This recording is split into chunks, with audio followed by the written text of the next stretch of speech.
Israel and the Jews. How are they connected? First, let's get something straight.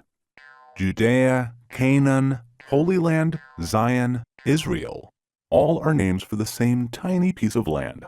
It's a country so small its name doesn't fit inside it.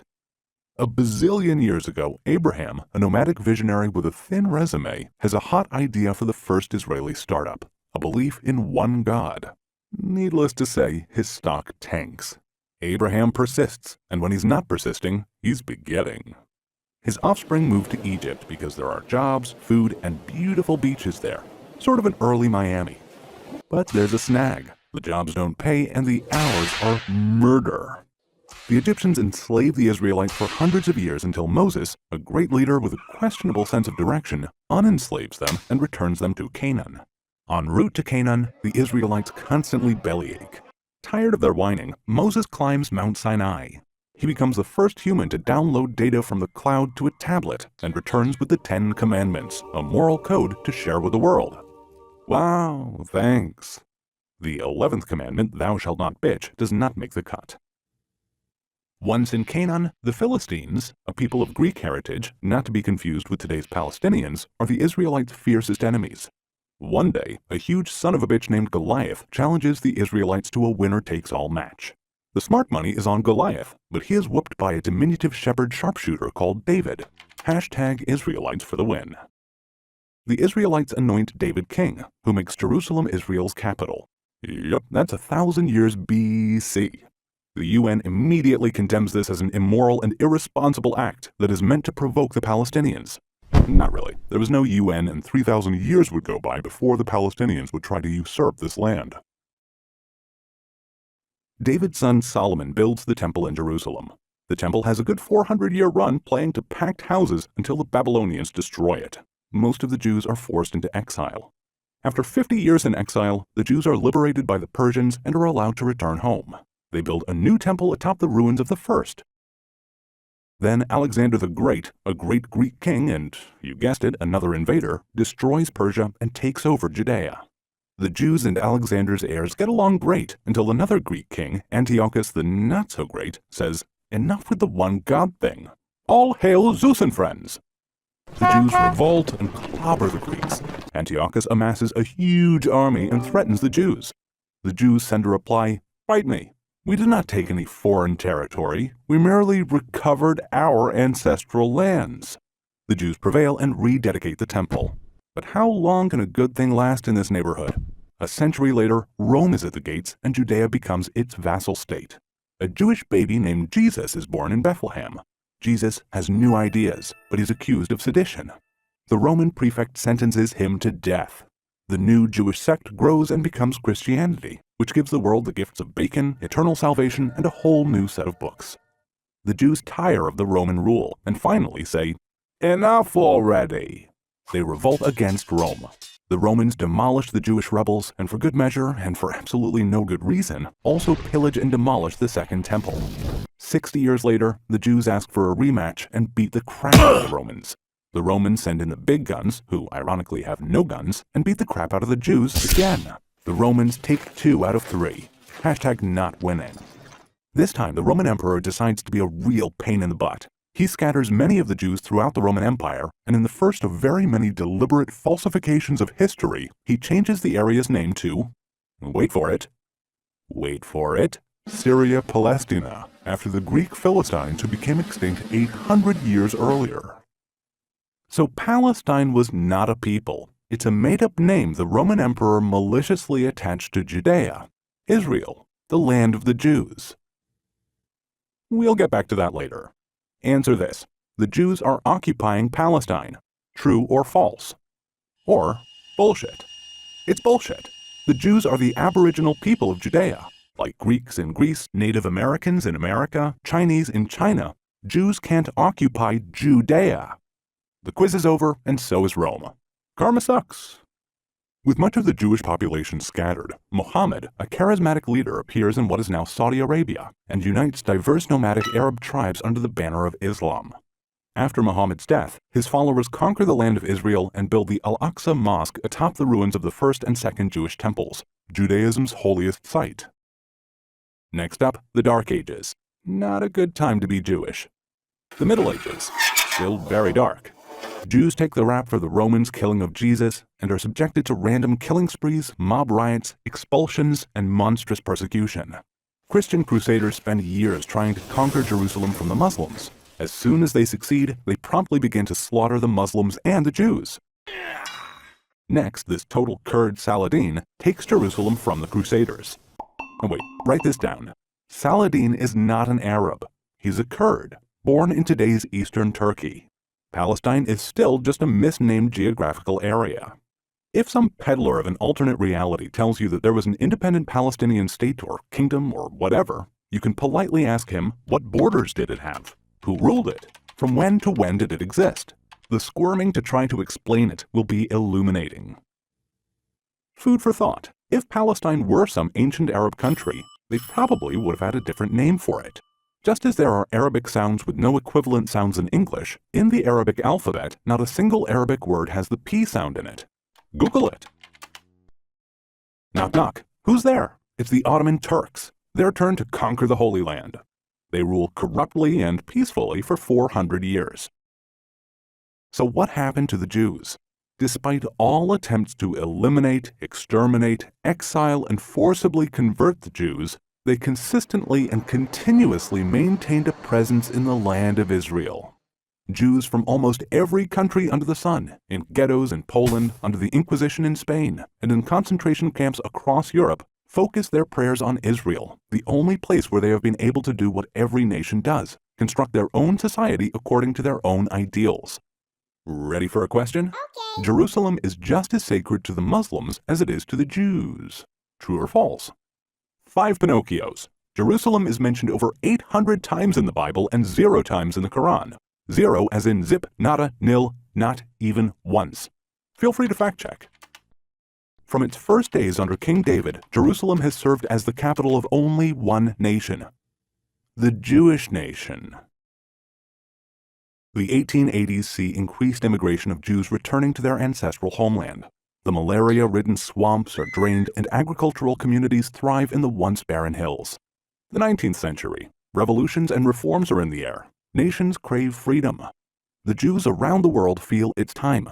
A journalist named Herzl founds a Zionist movement for the return of Jews to their homeland. As more Jews come to the Holy Land, the resulting economic boom attracts Arabs from as far away as Algeria and Syria. A quick quiz. The Jews are not a nation. True or false? The Jews are the only nation on earth that inhabits the same land, bears the same name, speaks the same language, and worships the same God that it did 3,000 years ago. You can argue with a taxi driver in Tel Aviv about which route to take using the same language that Moses used to lead the Israelites out of Egypt. World War I is over. The winners hold a conference in San Remo, Italy, called, for the lack of a more original name, the San Remo Conference, to redraw the map of the Middle East. They create new borders and new countries. An area approximating present-day Israel plus Jordan is given to England. Their assignment and sworn task is to establish thereon a national home for the Jewish people. There's no mention in the document of granting land to any non-Jewish entity. The plan is to give the Jews back the land taken from them by an endless string of empires. The plan is ratified unanimously by the League of Nations, today's United Nations.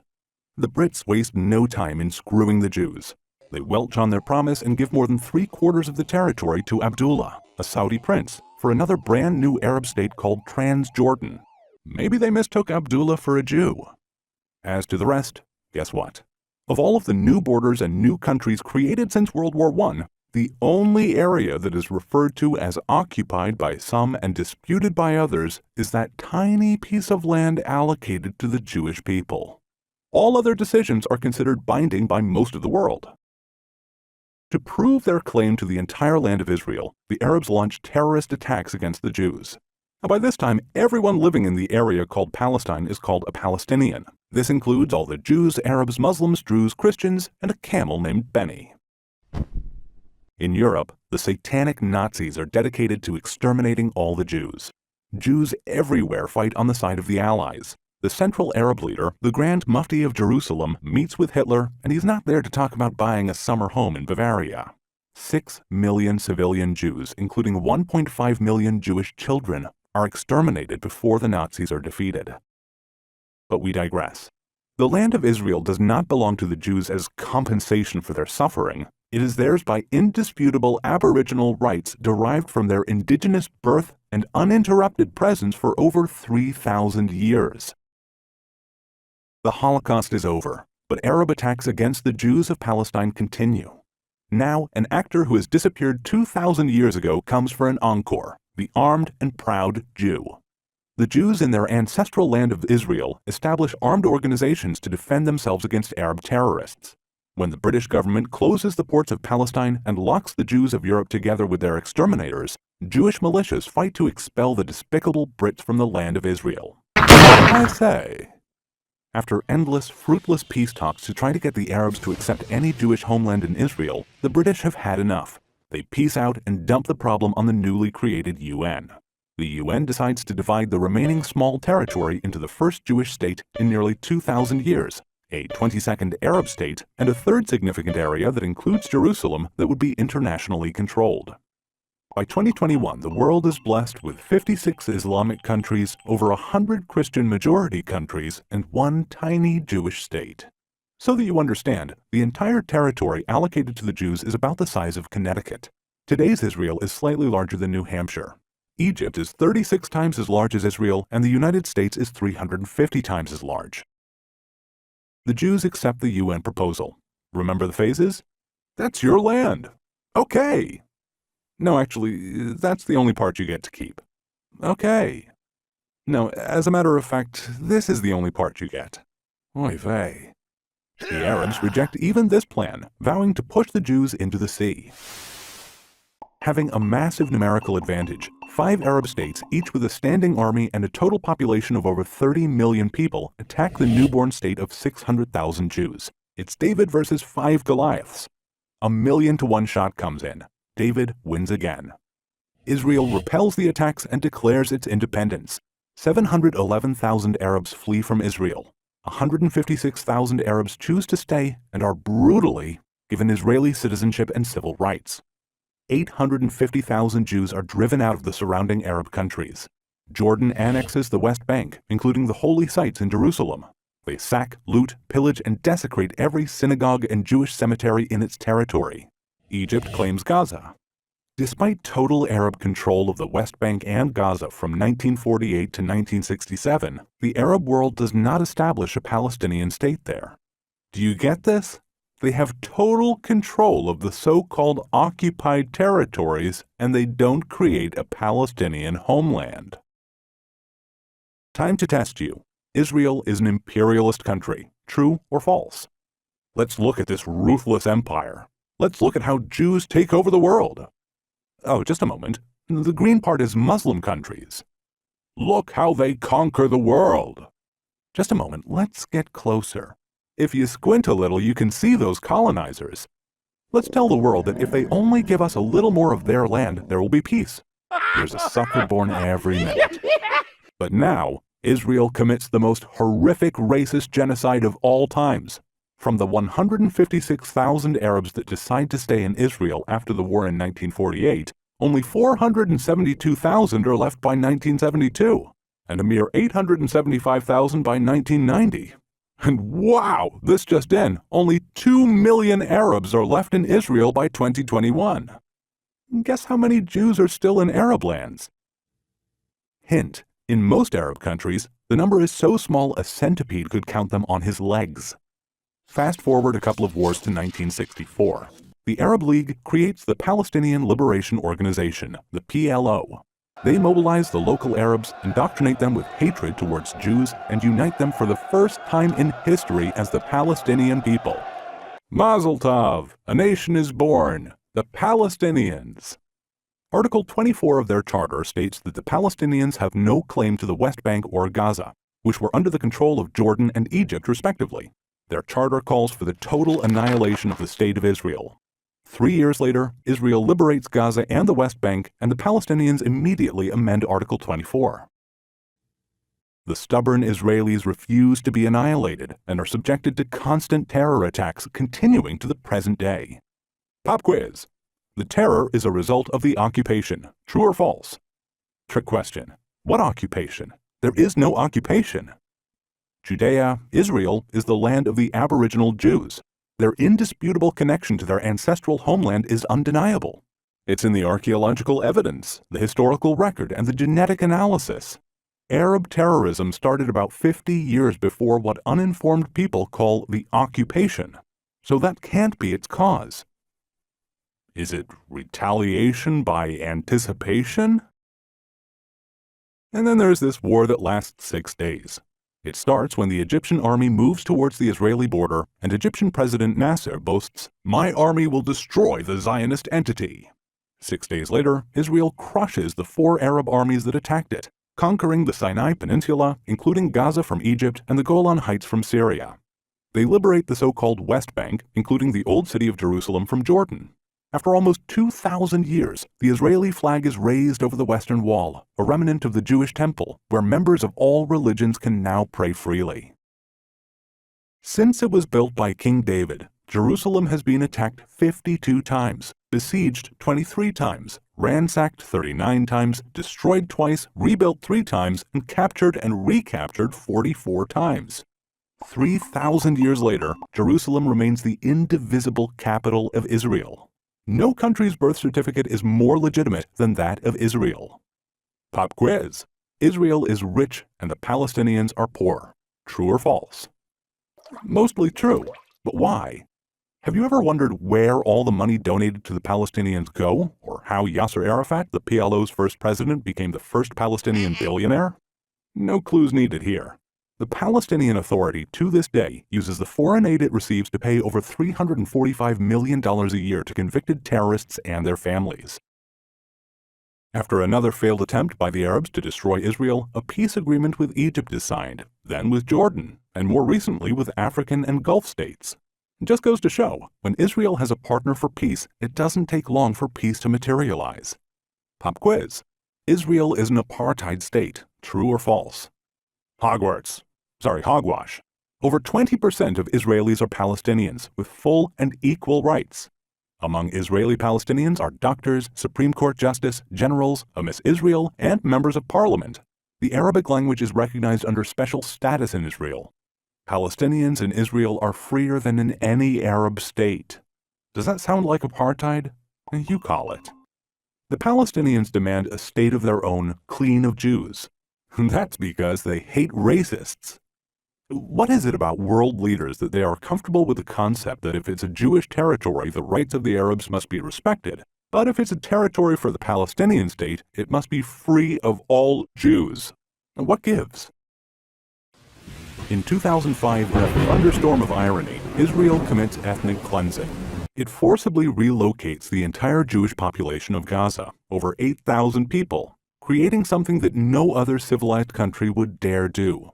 With hope for peace, they hand over the entire area to the Palestinians without a single Jew in it. The gratitude is instantaneous. Rockets start flying into Israel. Instead of building Gaza into a thriving, peaceful society, it becomes a terrorist base hell-bent on destroying Israel. So deep is the Palestinian hatred of the Jews that in order not to be seen as taking anything from them, they demolish an extensive infrastructure of greenhouses purchased for them by American donors and which provided thousands of jobs. Here's a present. It's a quiz. Gaza is a huge concentration camp. True or false? It's a big fat lie. The most common medical condition among Gaza's women is obesity. Not exactly the usual concentration camp malady. It's true that to protect Israeli civilians they can't cross into Israel, but they also share an 8-mile border with Egypt, a Muslim state. Why is it that only Israel is accused of not letting them out? Why don't their Muslim brothers allow them to pass through Egypt? It's for the same reason that Israel doesn't. 2005 sees an increased danger to Israel's security and legitimacy. The attempts to demonize, delegitimize, and criminalize Israel by some Arab nations is joined by non-state actors such as BDS. These Jewish and non-Jewish anti-Semitic provocateurs spread outright lies and malicious misinformation in an attempt to destroy the modern state of Israel. This is the sweetest thing that can be said about them. After Dachau and Auschwitz, Jews have learned to overcome the likes of these. But not everyone has been drinking from this anti-Semitic Kool-Aid. Many world leaders have loudly and consistently spoke out in support of Israel. Israel must exist and has the right to exist. Israel is the child of hope and home of the brave. You're just going to have to get used to the fact that Jews defend themselves. And another damn quiz. The UN is always condemning Israel. True or false? True. Israel is delegitimized and demonized at the UN like no other country in the world. If Algeria introduced a resolution declaring that the earth was flat and that Israel had flattened it, it would pass by a vote of 164 to 13 with 26 abstentions. Over 70% of all UN General Assembly resolutions single out Israel. Criticizing Israel politics is not anti-Semitic. Disproportionately criticizing and demonizing Israel is anti-Semitic. When Israel expels 12 Palestinian agitators, the UN goes ballistic with condemnations. Kuwait and Saudi Arabia expel 1 million Palestinians after the Gulf War, and it's not even put on the UN agenda. Palestinians claim that the key to solving all the Middle East problems is the resolution of the Palestinian-Israeli dispute. If the pure force of repetition would make it true, then this claim would rank right up there with Newton's laws. A Sunni Muslim detonates a car bomb in a crowd of Shiites. In revenge, a Shiite Muslim blows up a sacred Sunni holy site. 1 million dead in the Iraq-Iran war. Bashar al-Assad uses chemical weapons on his people. Does anyone believe that these Muslim-on-Muslim atrocities would stop if we only resolved the Israeli-Palestinian conflict? Anyone? The Arabs could have had peace with Israel on very easy terms at any time since 1948. Every Israeli government attempts to reach a peace agreement with the Arabs. The so-called two-state solution is rejected again and again and again and again. President Trump's peace plan is rejected by the Palestinians sight unseen. That's more rejection than you get in show business. Last pop quiz, promise. If the Palestinians lay down their weapons, there will be no more war. If Israel lays down its weapons, there will be no more Israel. True or false? Unfortunately, true. Israel hopes for peace, although the Palestinians' answer is always the same. No! From the river to the sea, Palestine will be free. We promised to get back to that. Well, we are back.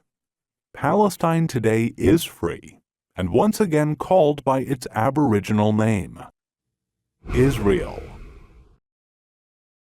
Someday, Palestinian leaders will rise who love their people more than they hate Jews, and peace will descend on the region, and the Palestinians will become partners to Israel's incredible story of achievements, prosperity, and quality of life. For a transcript of this video, complete with the sources for all the information provided here, please go to therealhistoryofisrael.com.